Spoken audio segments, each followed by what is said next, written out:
When my husband demanded a divorce after 15 years, I quietly agreed and signed the papers. As he celebrated with his mistress at our favorite restaurant, I approached their table with a smile. "Congratulations on your freedom," I said, sliding an envelope across the table. His smirk vanished as he read the DNA test results proving blood-red lipstick on crisp white cotton. That's what ended my marriage. Not with a scream or a bang, but with the silent horror of discovery as I stood frozen in our walk-in closet, William's dress shirt dangling from my trembling fingers. I remember the exact moment perfectly.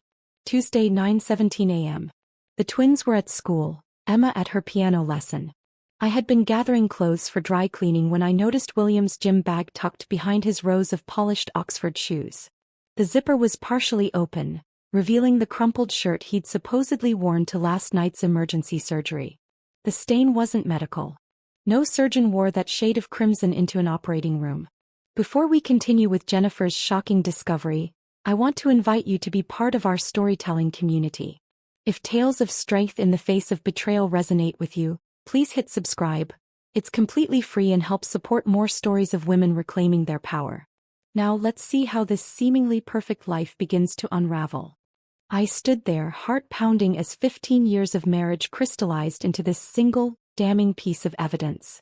Dr. William Carter, respected cardiothoracic surgeon, my husband, father of our 3 children, had another woman's lips on his clothes.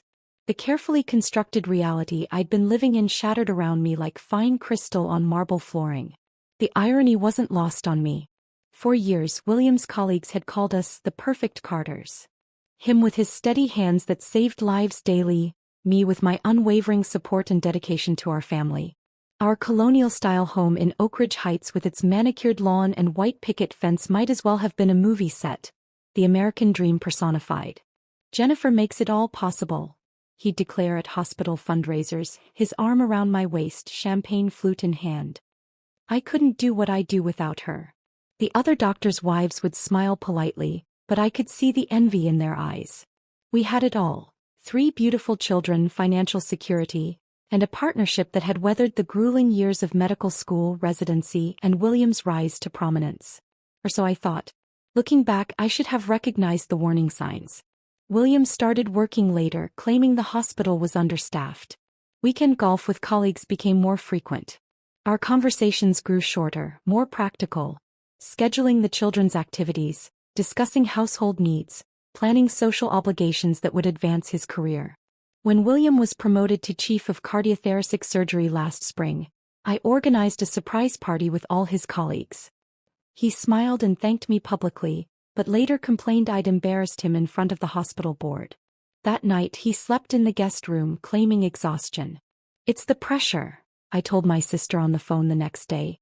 "The promotion comes with so much responsibility." "Men in power often change, Jen," she warned. I dismissed her concern as cynicism from her own failed marriage. The physical distance grew too. William claimed fatigue from 18-hour surgeries when he turned away from my touch. I bought new lingerie, scheduled date nights, tried everything the women's magazines suggested to keep the spark alive. He participated half-heartedly, checking his phone throughout our carefully planned evenings. "Is everything okay between us?" I asked one night after he'd barely touched his favorite meal. "Just tired, Jen.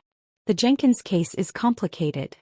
Then he'd retreat to his home office, door closed, voice a low murmur as he took calls late into the night. I believe in trust. I believe in privacy. I never considered checking his phone or email.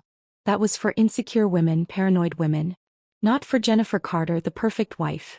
Until our 15th anniversary approached. I planned to surprise William with a romantic weekend in Napa Valley, where we'd honeymooned. I needed to sync our calendars, and his phone was on the counter while he showered. One quick peek to ensure he was free that weekend. That's all I intended. The text notification appeared as I held his phone. "Dr. Rebecca Harrington. Last night was amazing. Can't wait to feel you inside me again. When are you leaving her?" My finger trembled as I opened the message thread. Hundreds of texts, dating back 8 months. Intimate photos. Plans made while I was taking Emma to her recitals or helping the twins with their science projects. Cruel jokes at my expense. "William, she's planning some big anniversary surprise. Rebecca, Poor thing. Still thinks there's something to celebrate. I quietly replaced the phone, made his coffee as usual, kissed him goodbye as he left for the hospital. Then I vomited until there was nothing left but bitter bile. That night, after the children were asleep, I confronted him in our bedroom. The same room where we'd conceived our children, where we'd held each other through the miscarriages before turning to IVF, where he'd comforted me through my father's death. "Are you sleeping with Rebecca Harrington?" My voice was surprisingly steady. William didn't even flinch. He removed his watch, placed it methodically on his nightstand. "Yes." "How long?" "Does it matter?" He looked at me with such coldness I didn't recognize him. "I want a divorce, Jennifer." The calculated cruelty of his tone shocked me more than the words. This wasn't a confession. This was an execution. "Why?" I whispered. "I've outgrown this life. Outgrown us." He gestured around our bedroom as if it were a prison cell. "I've given 15 years to this marriage, to these children. I'm 45. If I'm going to start over, it needs to be now." "Start over?" "We built this life together, William. Everything you are. Everything I am." His laugh was bitter. "I save lives daily. What do you do, Jennifer? Bake cookies for school fundraisers? Organize my sock drawer? I built this life despite the anchor of domesticity." His words struck like physical blows. I'd put my own teaching career on hold to support his medical school dreams, managed our home and children so he could focus on advancing his career, hosted countless dinner parties with hospital administrators to help him network. "You'll be taken care of financially," he continued as if discussing a business transaction. "The children will adjust. Children always do." That night he slept in the guest room. I lay awake, reconstructing the past 15 years, wondering if anything had been real. In the morning he left for the hospital before dawn. On the kitchen counter he'd left a business card for his lawyer. The perfect life I thought we'd built had been a mirage. The cracks had always been there. I'd just been too dedicated to our illusion to see them. What I didn't know then was that the lipstick stain and affair were just the visible fractures in a foundation that had been compromised from the beginning. William's betrayal ran deeper than I could possibly imagine, and the true nature of his deception would soon turn my world upside down in ways that would make his affair seem trivial by comparison. The day after William left his lawyer's card, I made an appointment with Patricia Winters, the most ruthless divorce attorney in Oak Ridge Heights. I needed to understand my options to prepare for the battle ahead. Patricia's first instruction was clear. "Document everything, Jennifer. Especially the finances." That evening, after tucking the children into bed with reassurances that Daddy's just busy at the hospital, I opened our home safe. Inside lay 15 years of financial records, tax returns, investment statements, property deeds. As I sorted through the papers, discrepancies began to emerge like dark threads in what I'd thought was a seamless fabric. Monthly withdrawals, $5,000, $7,500, sometimes $10,000, from our joint savings account to an entity called Riverside Holdings. No explanation, no paper trail showing where this money ultimately went. Over the past 2 years, nearly $250,000 had disappeared. I contacted our bank the next morning. The account manager was hesitant but eventually confirmed my suspicions. Riverside Holdings was a limited liability company registered solely in William's name. The money trail ended there. "Is this normal in divorces?" I asked Patricia during our follow-up meeting, sliding the bank statements across her mahogany desk. "Heidi assets. Unfortunately, yes." She examined the documents through narrow reading glasses. "But this pattern suggests something more calculated. Something long-term." It was during this conversation that Patricia mentioned Dr. Nathan Brooks. "The name came up in another case of mine," she explained. "Former colleague of your husband. Left Ashford Medical Center 3 years ago under interesting circumstances. Might be worth a conversation." I remembered Dr. Brooks vaguely, quiet, dedicated, always slightly uncomfortable at hospital functions. He'd simply vanished from the medical community without explanation. William had dismissed my questions with professional differences. Nothing interesting. It took 5 calls to track down his current practice, a modest family clinic 40 miles outside the city. His receptionist was protective, but when I mentioned William's name she immediately transferred me. "Mrs. Carter." His voice carried a weight that made my stomach tighten. "I've been expecting your call for years."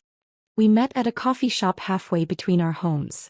Dr. Brooks had aged considerably since I'd last seen him. Deep lines around his eyes, prematurely gray hair. He ordered black coffee and studied me with a clinical gaze. "I knew this day would come," he said quietly. "I just didn't know which of us would break first, me with my conscience, or William with his arrogance." What he revealed over the next hour shattered what remained of my world. "The fertility clinic at Ashford had a problem," he explained, voice barely above a whisper. "Several couples reported failed IVF procedures despite optimal conditions. I noticed inconsistencies in the lab reports, slight differences in documentation versus actual procedures." My hands trembled around my untouched latte. We had gone through 3 rounds of IVF to conceive the twins, another 2 for Emma. Each failure had been devastating, each success miraculous. I began investigating quietly. The clinic director, Dr. Mercer, was falsifying results, substituting specimens, manipulating success rates to maintain the clinic's reputation and funding. When I confronted him, he admitted William was aware. More than aware, complicit. "That's impossible," I whispered. "William wanted children. We both did." Dr. Brooks slid a thumb drive across the table. "Hospital records. Lab reports. William's signature authorizing procedural modifications. His euphemism for tampering with specimens. Including yours." "Why?" My voice cracked. "Why would he do this?" "Originally, career advancement. Mercer was on the board that later promoted William to chief. But with your tastes." He hesitated. "William has a hereditary heart condition, hypertrophic cardiomyopathy. Mild in his case, but with a 50% chance of passing it to his children. A surgeon with his ambition couldn't risk children with a condition that might reflect poorly on his professional judgment." The implications crashed over me like a tidal wave. I gripped the edge of the table to steady myself. "So during our IVF treatments, he ensured his sperm was never actually used. The clinic used anonymous donors instead. William knew exactly what he was doing." I left the meeting with the thumb drive burning a hole in my purse and a recommendation for a discreet genetic testing service. That night, after the children were asleep, I collected DNA samples. Hair from their brushes, saliva from their toothbrushes. I included one of William's combs from the master bathroom he no longer used. The 2-week wait for results was excruciating. William had accelerated the divorce proceedings, demanding custody evaluations, claiming my emotional instability made me an unfit mother. His lawyer sent intimidating letters questioning my ability to financially support the children, suggesting my contribution to the family had been minimal. They offered a settlement that would leave me with barely enough to survive. A calculated move to force me into submission. Meanwhile, I maintained appearances, helped the twins with their science projects, attended Emma's recital, smiled at school drop-offs, nodded politely when other mothers asked about William's absence. "Hospital schedule," I'd say. "You know how it is." At night, I researched medical ethics violations and fertility fraud. The cases I found were devastating. Doctors using their own sperm instead of donors, clinics mixing up embryos, families discovering biological truths decades later. But nowhere did I find a case like ours. A husband deliberately ensuring his children weren't biologically his, creating a family on false pretenses while maintaining the fiction of genetic connection. The testing company called on a Tuesday morning. The woman's voice was professional, detached. "We have your results, Mrs. Carter. Would you like me to email them, or would you prefer to discuss them over the phone?" "Email," I whispered, knowing I needed to see the evidence with my own eyes. The clinical language of the report couldn't soften the blow. The alleged father is excluded as the biological father of the tested children. The probability of paternity is 0%. I printed 3 copies. One for my lawyer. One for the safety deposit box I'd opened in my name only. And one that I slipped into a cream-colored envelope with the Ashford Medical Center logo. Taken from William's home office during those weeks of pretending nothing had changed. My hands didn't shake anymore. The devastation had crystallized into something harder, colder. This wasn't just about an affair or hidden assets. This was about a fundamental betrayal that had begun before our children were even conceived. William had deprived me of choice.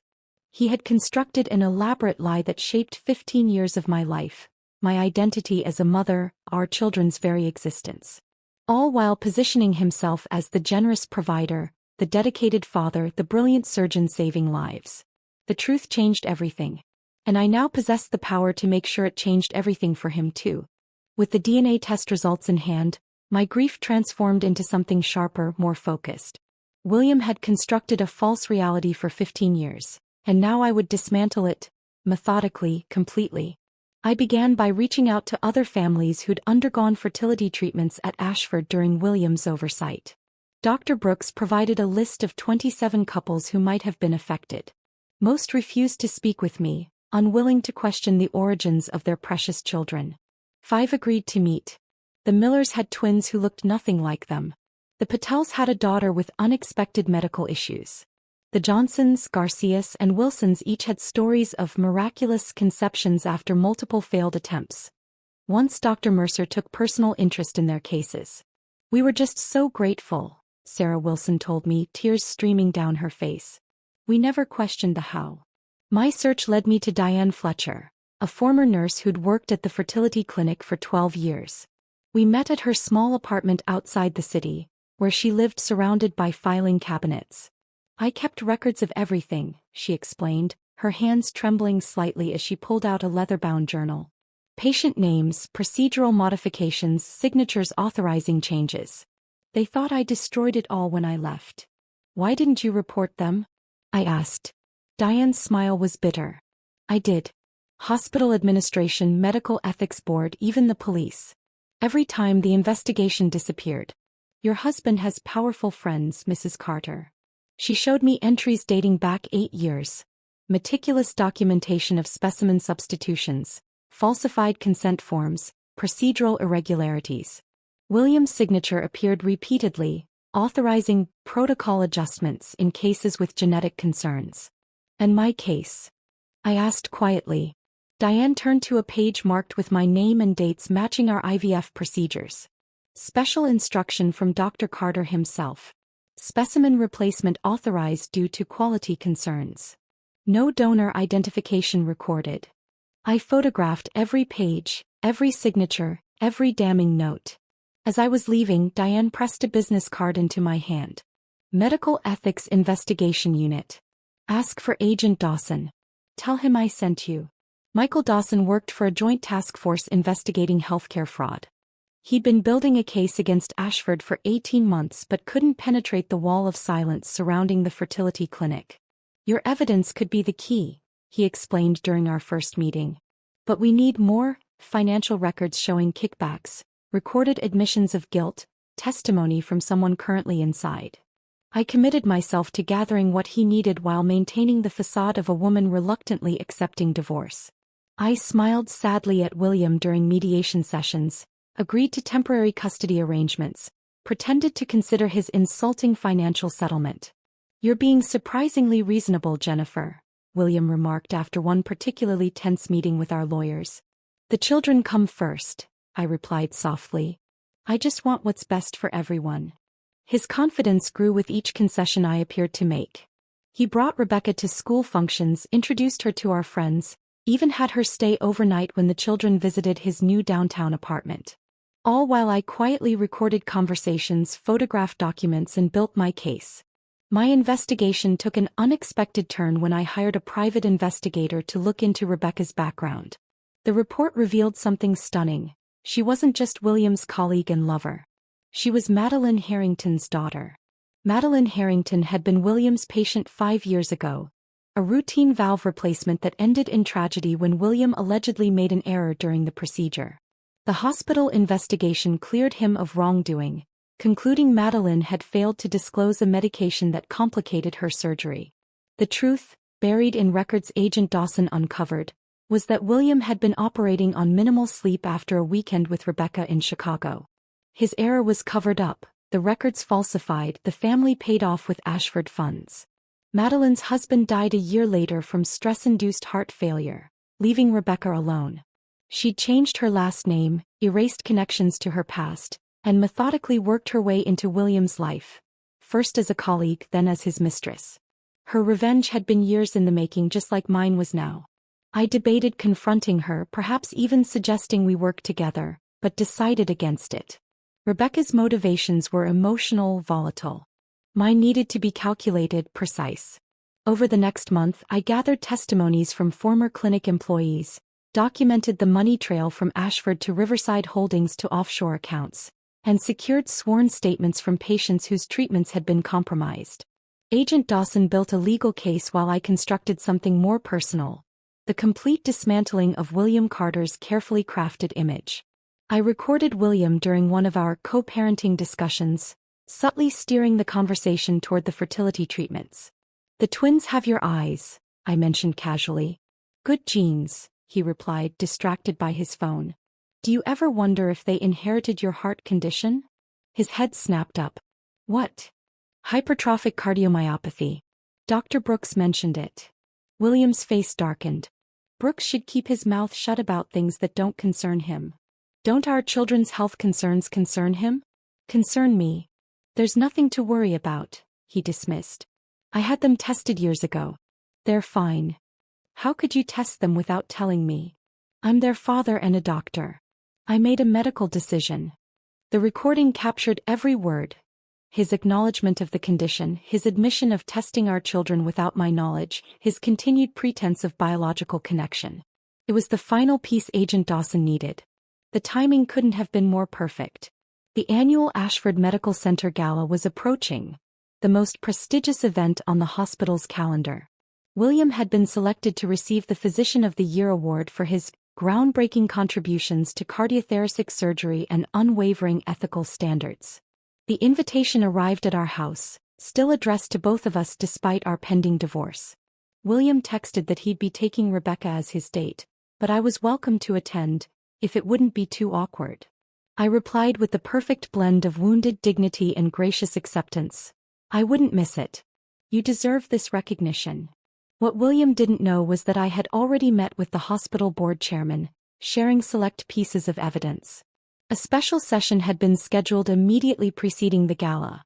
A session where Agent Dawson would present the full case against William, Dr. Mercer, and the fertility clinic.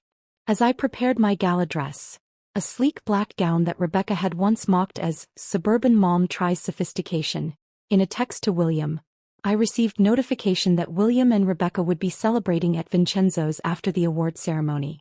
Our special restaurant where he'd proposed 15 years ago. It was the perfect finishing touch to my carefully orchestrated revelation. The envelope with the DNA results was ready. The authorities were prepared. Every detail had been considered. For the first time in months, I felt a sense of calm certainty. William had spent 15 years constructing a lie. Tomorrow night the truth would finally be told. The night of the Ashford Gala arrived with perfect dramatic timing. Thunderstorms threatening but holding off, the sky dark with potential. I entered the hotel ballroom alone, wearing the black dress William had always said made me look trying too hard. My hair was swept up, diamond earrings, a gift from a husband who no longer existed, catching the light as I moved through the crowd of medical elite. I spotted William immediately, holding court near the stage, arm possessively around Rebecca's waist. She wore crimson, the same shade as the lipstick that had started this cascade of revelations. Hospital board members clustered around them, laughing at his jokes, admiring his perfect companion. The picture of success. The secret board meeting had concluded just 30 minutes earlier. I'd watched from a side room as Agent Dawson presented the evidence. Financial records, patient testimonies, Diane Fletcher's detailed documentation. The board members' expressions transformed from skepticism to shock to grim resolution.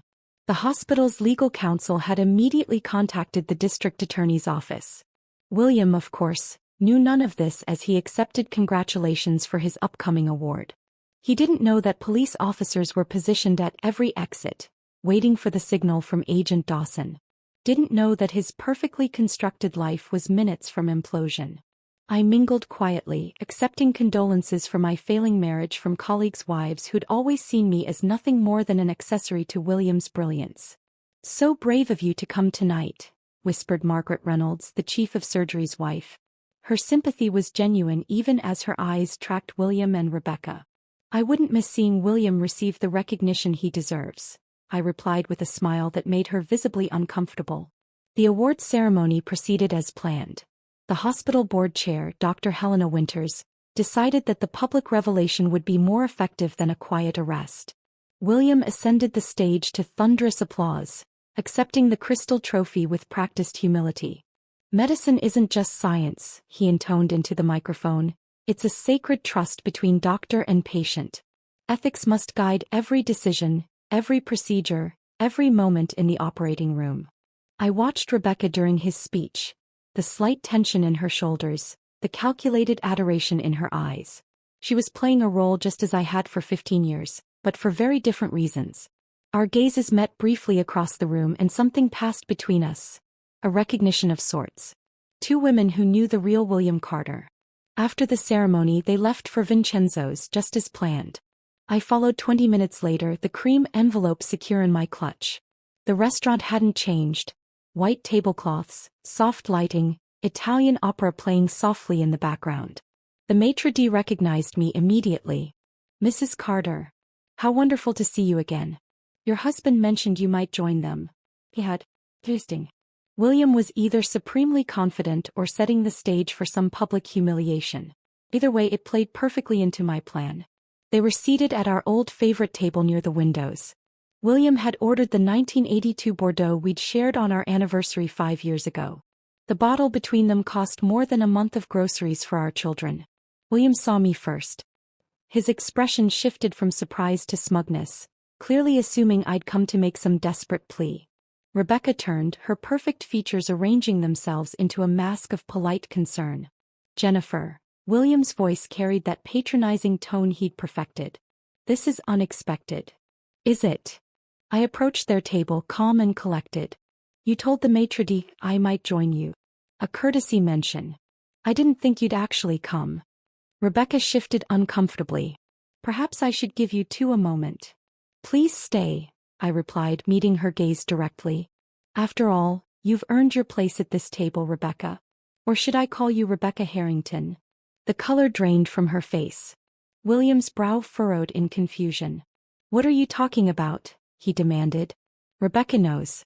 "Don't you, Rebecca? Daughter of Madeline Harrington. The patient whose death you covered up, William. The woman whose heart valve you replaced while exhausted from your weekend with her daughter in Chicago. Ironic, isn't it?" William turned to Rebecca, comprehension dawning. "Is this true?" Her silence was confirmation enough. I seized the momentary confusion to place the cream-colored envelope on the table. "Congratulations on your freedom," I said quietly. "I think you'll find this interesting reading." William's hand trembled slightly as he opened it, removing the DNA test results. I watched as his expression transformed, confusion, then disbelief, then horror as understanding dawned. "This is impossible," he whispered. "Is it? You ensured your sperm was never used during our IVF treatments. You falsified medical records. You lied to me for 15 years about our children's very existence." Rebecca stared at the paper, then at William. "What is she talking about?" "Nothing," William snapped, attempting to regain control. "Jennifer's fabricating stories because she can't accept our divorce." "Then you won't mind explaining this to the hospital board," I replied, gesturing toward the restaurant entrance where Dr. Winters and several board members now stood with Agent Dawson. "Or to the district attorney's office. Or to our children." William's face contorted with rage. "You vindictive." "Choose your next words carefully," Agent Dawson interrupted, approaching our table. "Dr. William Carter, I'm placing you under arrest for medical fraud, financial crimes, and ethical violations under the Medical Practice Act." The restaurant fell silent as Dawson recited Miranda rights. Rebecca sat frozen, her own revenge supplanted by something far more comprehensive than she'd planned. "You've been planning this," William hissed as an officer handcuffed him. "All those months of playing the agreeable ex-wife. 15 years, William. You had 15 years of living your lie. I needed 3 months to expose it." As they led him away, Rebecca remained at the table, staring at her half-empty wine glass. "I didn't know about the children," she said quietly. "I believe you," I replied. "Your mother deserved justice too." In the weeks that followed, the story exploded across medical and mainstream news. William faced multiple felony charges, his medical license suspended pending trial. The fertility clinic was shut down pending a complete investigation. Dozens of families came forward, seeking answers about their children's genetic origins. The financial repercussions were immediate and comprehensive. William's hidden assets were frozen.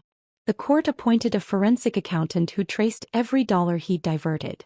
My children's financial future was secured through a trust established with recovered funds. Dr. Brooks approached me after William's preliminary hearing. Ashford is establishing an ethics review committee to oversee reproductive services when they reopen. They've asked me to lead it. Congratulations, I said sincerely. Actually, I suggested we co-chair it. Your perspective would be invaluable. The offer surprised me. For 15 years I'd been Jennifer Carter, the surgeon's supportive wife. My identity had been subsumed by William's career, his needs, his image. Now I was being asked to step forward as myself. 6 months after the gala, I sat across from Rebecca at a different restaurant. Our unlikely alliance had formed during the legal proceedings, two women manipulated by the same man for different reasons. Do you regret it? She asked. Exposing everything? The children will eventually learn the truth. I considered her question carefully. They'll learn that their origins aren't what we thought, but that doesn't change who they are or how much I love them. The foundation of their lives was built on lies. I chose truth, however difficult. That night, watching my children sleep in the home we'd kept despite William's attempts to force its sale, I felt something unexpected. Not satisfaction or vindication, but liberation. The perfect family illusion had shattered, but in its place was something authentic. I was no longer living someone else's carefully constructed lie. For the first time in 15 years I was authoring my own story. Messy, complicated, and absolutely mine.